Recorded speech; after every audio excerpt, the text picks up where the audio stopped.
Welcome back to building your own competitive Pokemon team. I'm Flutters, the voiceover guy for Tactical Knowledge, and I'll be doing the second half of the team building guide. Just to briefly explain, we talked about the 6 important steps to think about and consider when building a team. In this video, we'll explain the final step in building that team and actually go in depth in picking the remaining 4 members of our team, and the reasons why we are picking them, and what roles they'll fill for our team.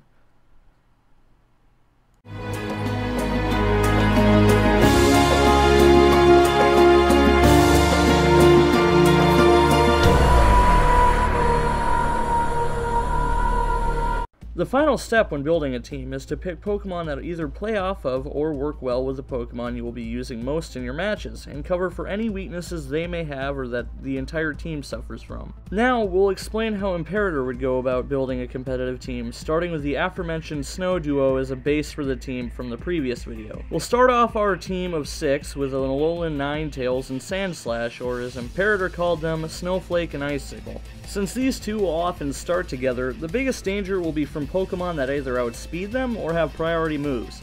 Nothing changes and Snow Warning kicks in and stays on the field, and the only real problem we have to fear is priority moves. To that end, we'll add the Pokemon Tsarina to the team. Tsarina's ability, Queenly Majesty, prevents any priority moves from being used against our team, so any fake outs, priority moves like Sucker Punch, and Pokemon with priority giving abilities will be utterly useless against me if she's on the field.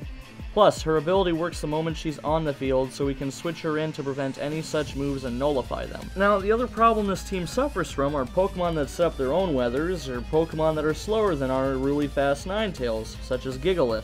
If we run against one of these Pokemon, we'll want to have a fast enough Pokemon that can cope under those conditions, such as Primarina. With Primarina's Water and Fairy type moves and access to moves like Energy Ball, she's got good coverage and has good stats to hit hard with and endure heavy hits. One type of team Imperator neglected to mention are Trick Room Pokemon, which work under the move Trick Room. If Trick Room is in effect, the slower a Pokemon is, the faster it moves, while the reverse happens for fast-moving Pokemon. Basically, this means our 2 super fast Snow Pokemon will move last when it comes to attacking. To counter this problem, we want to bring a slow Pokemon of our own, one that hits hard and punishes Trick Room teams, like a Pokemon such as Wishy-Washy or Vikavolt. Because of how slow they are and how hard they hit, most people will be hesitant to use Trick Room against them. Quite often, the mere threat of being able to fight under a Trick Room will cause opponents to not use that. Even if they do use it, well, then you got somebody who can deal with it. For the 6th member of our team, we want to bring in a Pokemon that will serve one of 3 purposes. 1, support the team in some way. 2, hit hard and fast, possibly go for OKOs or one-hit knockouts.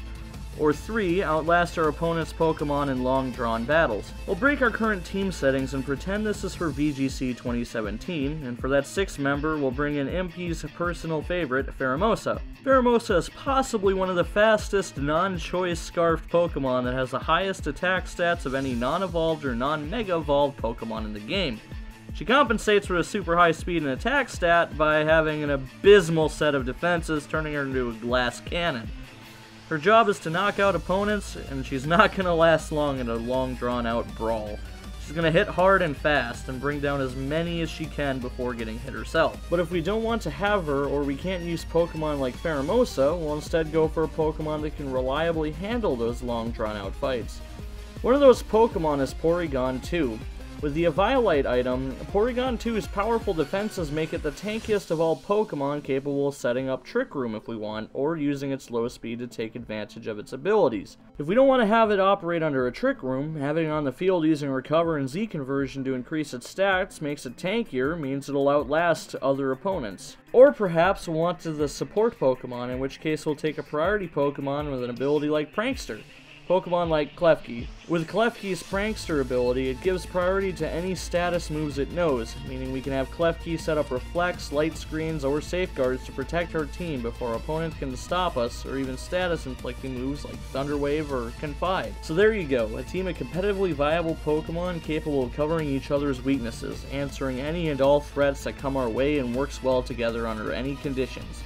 While it has its weaknesses and it can't guarantee victory, it's reliable and works well as a stepping stone for building an even stronger team for future matches. Remember though, this is merely what Imperator would choose, using his logic and decision making to decide what his team needs for competitive matches. He has no idea what his opponents will run, but he's doing his best to ensure his team can handle as many possibilities and strategies that can be employed. What you decide for your team and the Pokemon that you use for that team is up to you to decide on, but now thanks to this two-part guide, you have a bit of tools and insight on how to build your own team. Until next time, stay tuned, fellow tacticians.